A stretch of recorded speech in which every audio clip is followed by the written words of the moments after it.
Hi guys, it's Enrique Blasik, Love and Info, new sensation in YouTube. I already clarified everything with my psychologist and my mother. They don't agree, so I hope that you guys do. So yeah, we're here again. I'm trying to make the video that I tried to make like 3 days ago.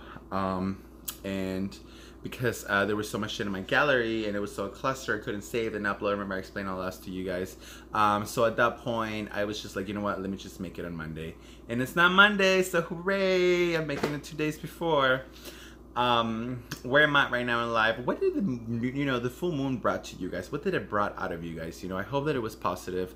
I hope that you guys had a lot of positive impact coming into your life. I hope that you guys were working on something really beautiful and then it's coming out afloat.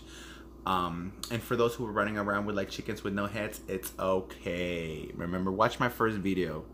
It's okay. Anything you're going through, it's fucking okay. If you feel like the world's gonna end on you, maybe it is, and it's okay. Let the world crumble around you. So therefore you have nothing to hold on to and begin to push your own limits like you do unto others.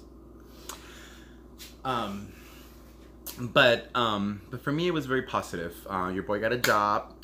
I work at Burger King now, down the street. Hey, and I just had a little message for the crew that I used to work with at Hooters.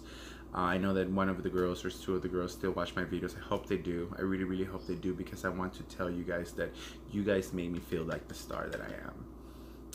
When I walk into work and they'd be like, hey, Love Nympho, or when I love your video, and to me, like, you ladies are entertainers. You guys are there because you guys are beautiful, because you guys got it like that. So if a soul that is an entertainer can recognize another entertainer, that made me feel really beautiful. So I just want you guys to know the fact that you guys had in my life and my career was beautiful, and that I loved every single second that I spent there, and that I didn't destroy it on purpose. I didn't walk away on purpose. I loved every single one of you guys. You guys were fucking amazing. You guys will always be.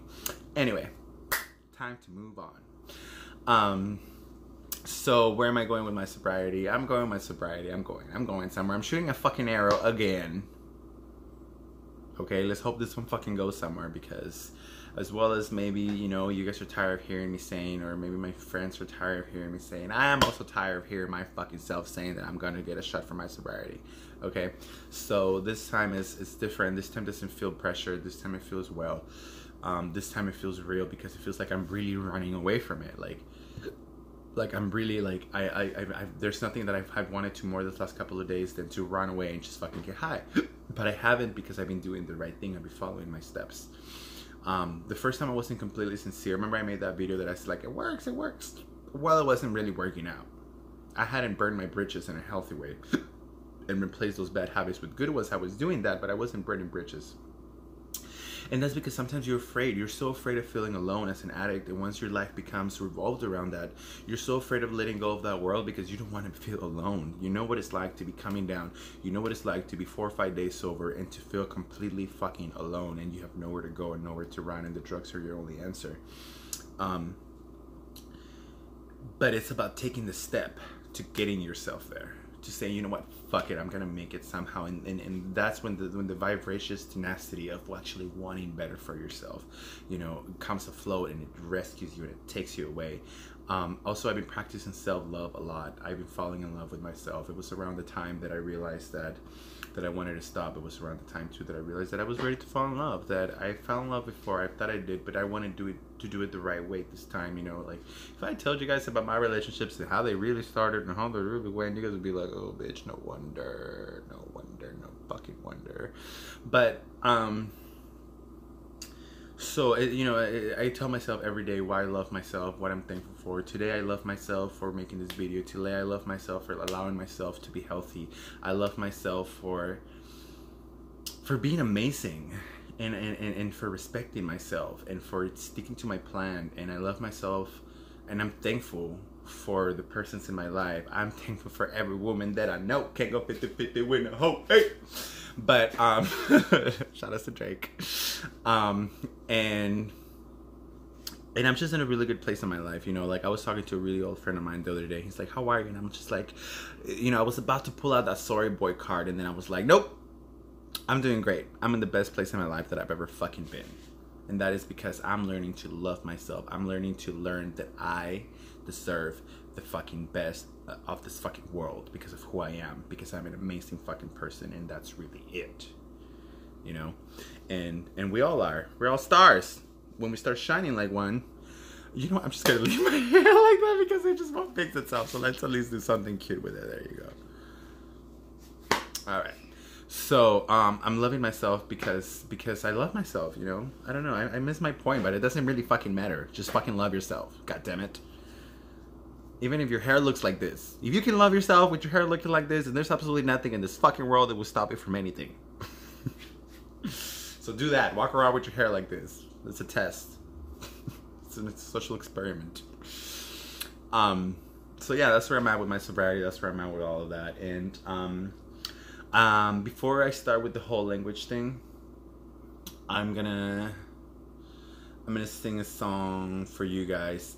So when I first started looking for love, when I first started realizing all of this and realizing that I needed to love myself, that I was talking about self-love, that I was talking about building relationships with yourself, and I wasn't doing it myself. It's when I stopped looking for love. And when you stop looking for love, it's usually when it comes out your door.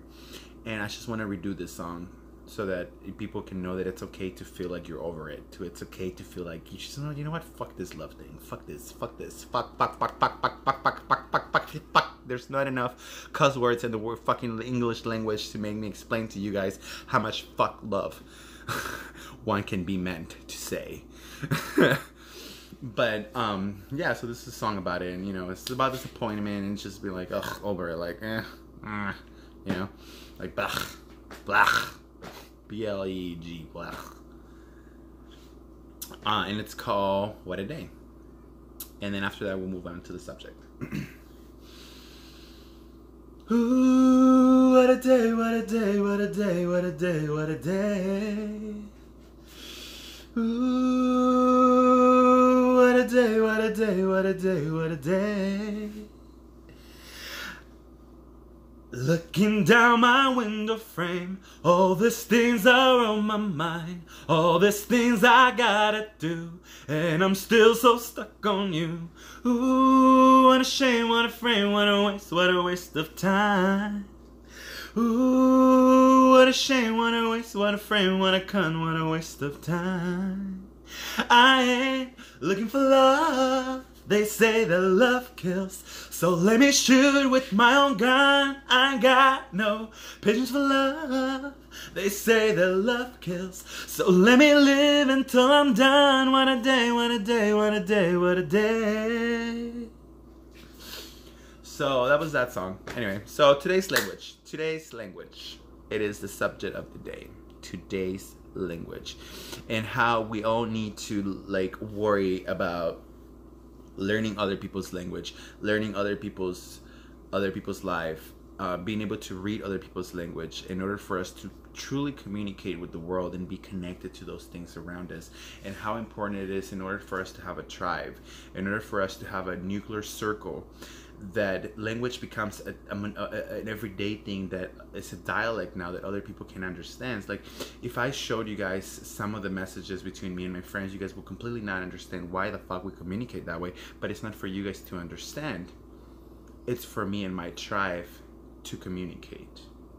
Now there's different types of language. Like I wrote this thing about we speak in every day with different people, you know, before you get on the phone and you're talking to someone who's gonna, you know, a bank account, you know, you want to be nice to them because of this and this and that, and you want to say certain things. You don't want to sound stupid. Or when you talk to a boy, when you talk to this, when you talk to that, every single fucking connection, every different connection that you make with different person, you're speaking a different language.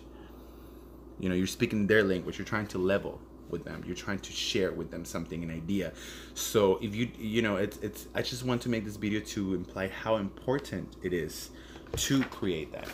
Right now I need to plug my phone because that's important, because if not it's gonna die.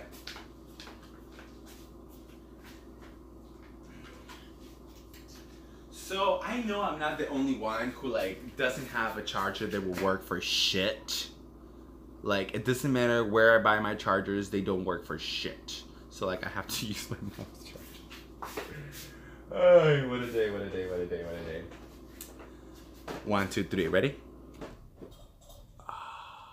That feels so good.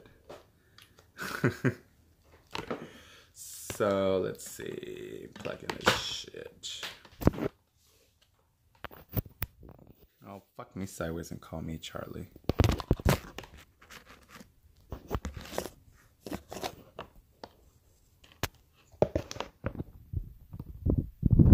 My turmeric is mad at me. Like, why must you be so extra? My phone gonna be mad at me if it breaks from there. Ooh, boy, I'm risking it all right now. See, guys? See how my phone is right here near the edge?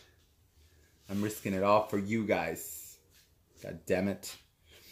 Anyway, so, yeah. Language. We all speak it to different people. We needed to communicate with different people. The more language that you learned and the more people that you communicate with, the more connected you are to your surroundings. The more that you know what? I don't even know why I'm acting like I don't have fucking graceful, gracious hair that won't do whatever the fuck I tell it to do. Voila. So, another thing that I'm thankful for. So communicating, speaking people's different language, it will make you get closer to them. It will make you achieve anything you want in life. You think that being a woman or being a man, all it takes is wearing the right pair of high heels? No, bitch. You have to wear the right pair of words in your mouth when you talk to somebody in order for you to convince them, to sell them, to imagine them, to communicate, to enlighten them. You know, you must communicate with their language. You must communicate with their language, not yours. Your language is your own. And that's where the whole tribal thing comes in, and that's where this and this and that. But this is how diverse language really is. It's not only within the words. Yeah, there's body language, there's hair language, there's imaginative language, and then there is fashion. Okay? Fashion is a statement, and we make statements on our emotions, desires, and culture every day through fashion. All right. We make through fashion from the most common of our rituals, such as funerals, weddings, graduations, or a simple wedding, or a simple night at in town. It's a language. Fashion is a language, and that's a really strong statement that we make through how we dress and what we do. See, like today, it was a chill day for me. So what am I wearing? I'm wearing shorts. And I'm wearing sandals, and I just really don't give a shit. You know what I mean? And then there's some other days where you guys will see me all dressed up, this and this and that, because it all goes along with the message that I'm giving. It all goes along with anything that I'm saying. It's just the way things are. We all communicate that way. And my notes.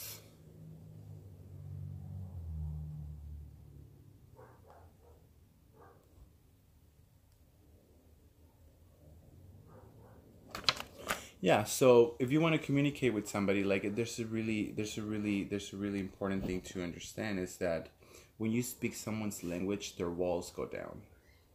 When someone comes up to me and speaks my language, my walls fall down. My defensive mechanisms lighten up a little bit, and they let a little more of that person who's trying to communicate with me talk to me. I listen more. I become more aware of this person and what the message they're trying to give to me whenever they take the time or they naturally speak my language, So that's how important it is to understand other people and where they're coming from, and to be able to put patterns, into their, you know what? I'm just not gonna fucking charge my phone because of life, because life is a bitch and then you die, so might as well take a motherfucker with you. That means that you should get married and take someone with you in this life journey. It's not really as bad as it sounds. I'll explain that to you guys later. So between tribes, this dialects, this tribal thing that I'm talking about, it's very important when you develop this because it makes you feel unified. It makes you feel like you're a part of something. So you know how we're always trying to feel like we're a part of something? I think that is the little things in life like language that we should focus on. Not because we all have the fucking iPhone. Not because we all have, the same stamp from the same bar the next fucking morning and we don't remember shit. Not because we all got the same fucking Gucci bag. Not because of any of those superficial stuff. Because of the stuff that actually connects connects us spiritually and mindfully. You know what I mean? Those are the things that really makes us a part of something bigger.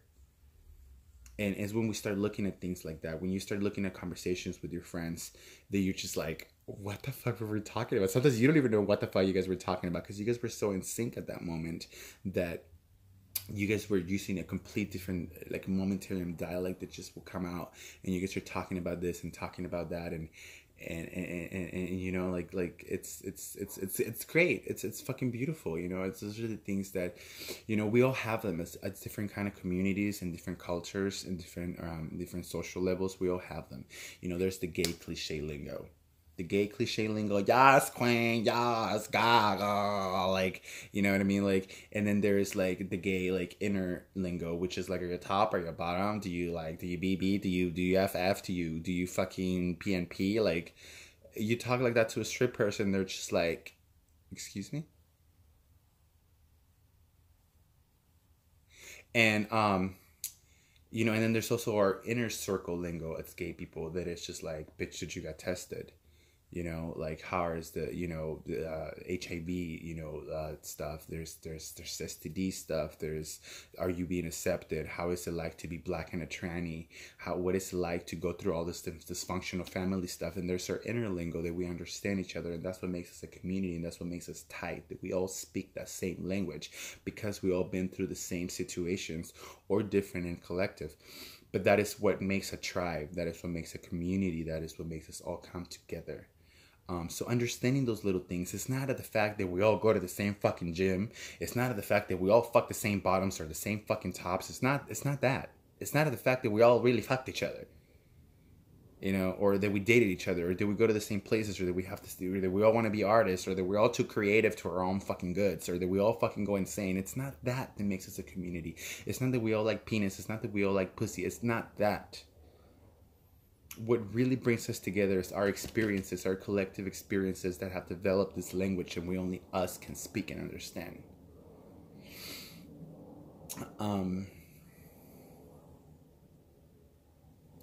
And also within the language, there's this thing which is like, oh, that's not how you say it, or you're saying it wrong, or speak properly.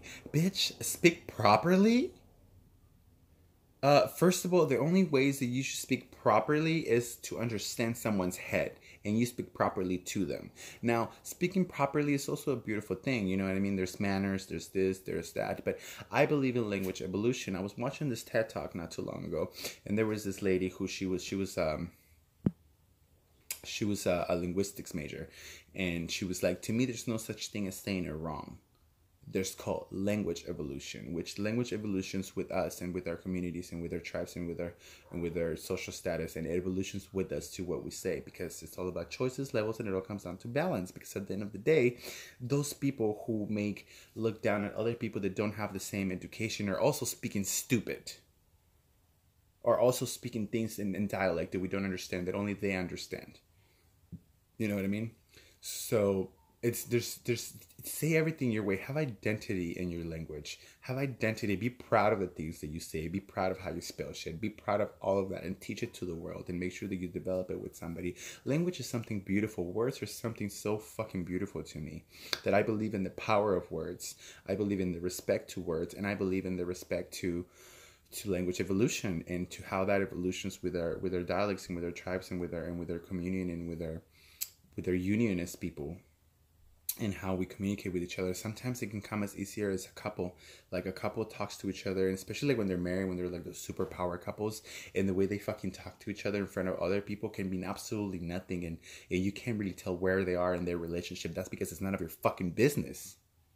That's because it's only for them to know. And it's so fucking beautiful and cool how they can do it and talk in front of other people, and you just like really don't know what's going on with them. Even when you know whether it's good or bad, you still don't know what's going on with them. And that to me is such a fucking hot thing. Like, it's just so cute. A lot of the things that press us down, or that press us up, or that put ourselves in a pedestal within our culture, or race, or social status, come from language too. So we have to acknowledge all of that fat. Yeah, acknowledge the fat. We have to acknowledge all of the negative programming and where is it coming from, and which part of our language is influences to do certain things. You know, like me, I'm an immigrant, I'm Mexican, I'm this, I'm that. So where would that put me in a society, and how would society talk to me? Hey, did you got a job yet? Not, how is the job going? Or are you working right now, instead of where are you working right now? Or do you have a boyfriend, instead of, it's just little things like that, instead of are you getting married anytime soon, are you having kids? You know, it's how people looks at us that is so influencing the language. Or like a lady, when you talk to, when you talk to a girl, and you know, in a certain community, in a certain aspect, and they're all about kids. When are you having kids? When are you guys getting married? Are you still with the same guy? Kids, kids, kids, kids, kids, kids, kids. And probably the bitch is like, no, I don't want to have kids. You know what I mean? But society and language has input that in her persona, and she carries it as a stigma, and she can't let go of it. And it's hard for people to walk outside of that, to make us different, you know. So to make our own dialect away from societies has perpetrated into us. You know what I mean? That is being the captain of your soul. You know, your head may end up bloody after that, but it will be unbowed. You know, and it's hard. It's hard to detach ourselves from all of that stigmatism, from all of that. You know. But the great thing about our generation is that we're all about that. And we are taking it to a whole nother fucking extreme. From the whole gender thing, to the whole gay marriage thing, to everything. We're just like, no, fuck all of this. Fuck all of this structure. Let's dismantle this whole fucking structure, because it's a fucking mess and we don't fucking like it. And we're doing something about it.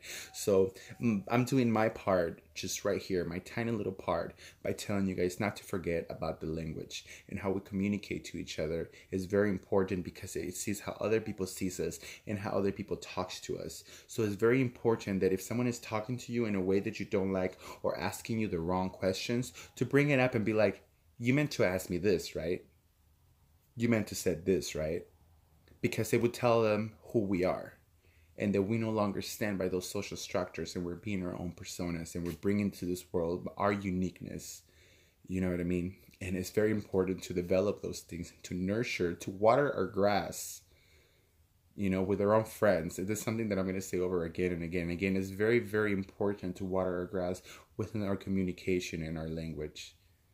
It's so, so, so precious important that we must nurture our language within each other. Our tribal dialects are everything. It's what unite us. And I still cry baby on everything. I don't know why. But it's true. And you know, there's things from, you know, like I said, fashion statements, or you know, the whole, like when I first started speaking English, when I was like 14 years old. 14, I was about to be 15. Like at 15, I already had a grasp of the language. I can handle a full conversation in English with anybody. It's been about a year or something like that I've been in the US. And then I ran into the black boy. Did I know what the fuck the black boy was saying? I had no idea what the fuck this nigga was saying. No fucking idea. I didn't understand the culture lingo. I didn't understand any of it. All I just knew that he was fucking hot, and then I want to get in his pants, and whatever the fuck he said, I was gonna say yes. But it's something. So a lot of the times, this is culture, this is education, this in the middle is society. A lot of the times, society takes you somewhere else, and it leaves you without much access to your culture or your education, and you're left right here on the streets. When you're on the streets, you pick up from everywhere and you build your own, because you have no one telling you what the structure should be. So a lot of the times you might think that works against them, but it works with them, because they have even more of a chance to express themselves as who they really are. So when someone comes up to you and they explain something to you in certain words that you don't understand, it doesn't mean that their message is about that. It doesn't mean that you should judge their message as where they come from based on what your thoughts of society are. It should mean that you should shut the fuck up and listen, because they've been places you haven't.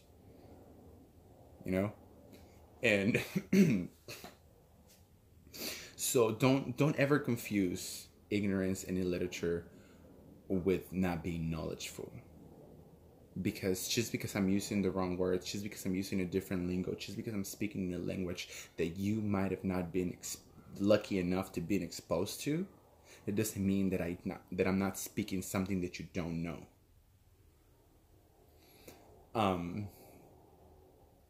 And like I said, this goes for all of my bilinguals, for all of my, for all of the lower middle classes, the super low classes, that speak differently, that speak their language that they fucking built, and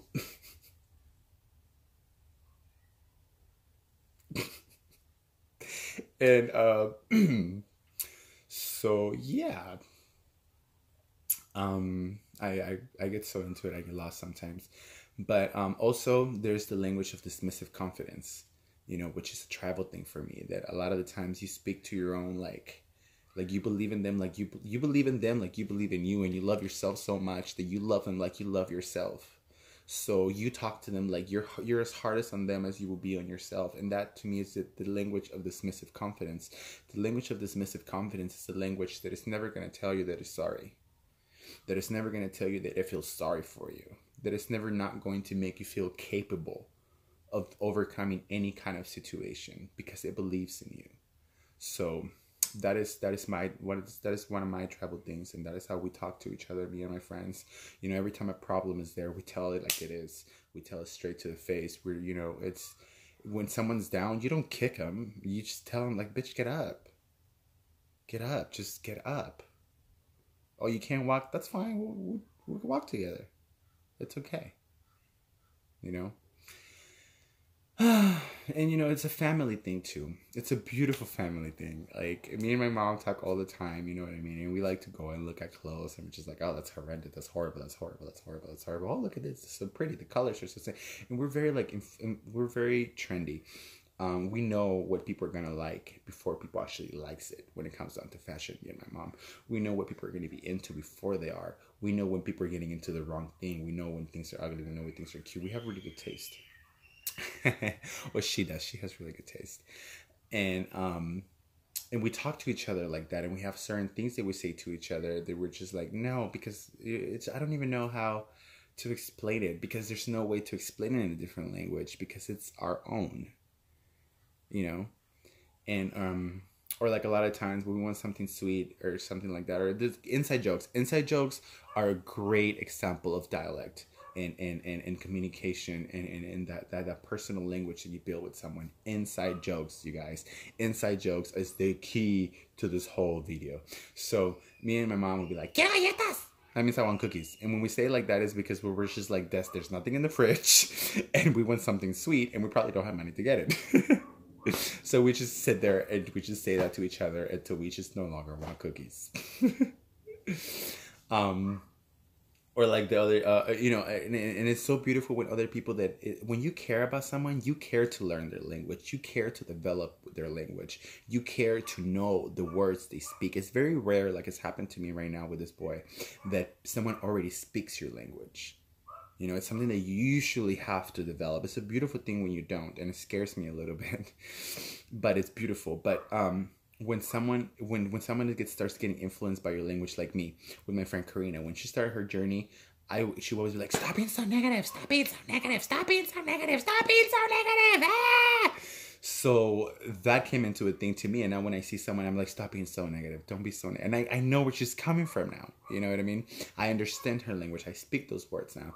And now my mom. Now see, I'm a poetic motherfucker. I am a hopeless romantic of fucking son of a bitch hell. And my mom was going in her car the other day, and she's like, "Oh, my fucking phone died!"